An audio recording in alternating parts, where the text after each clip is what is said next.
नाज़रीन, टंडे मोहम्मद खान में 9 सालनि जी नींगरी खे ज़बरदस्ती अगवा करे निकाह कराइण जो इंकशाफ थियो आहे।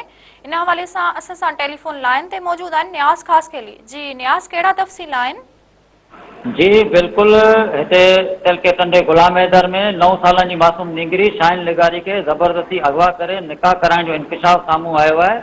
इंसानी हक़नि जी तंज़ीम जी आफ़िस में मुस्मात फहमीदा लिगारी मीडिया अॾो दाहींदे इल्ज़ाम हयो आहे त ॻोठ नवाब उताक में बासर लिगारी बिरादरी जे माण्हुनि संदसि 9 सालनि जी धीउ शाहिन लिगारी के अगवा कयो आहे ऐं संदसि मुड़ुसु पैसनि जी लालच में हिननि ज़ालिमनि खे धीउ विकिरो कई आहे, जंहिंखां पोइ हिननि ज़बरदस्ती घर में घिड़ी न्याणी खे अगवा करे खणी विया आहिनि।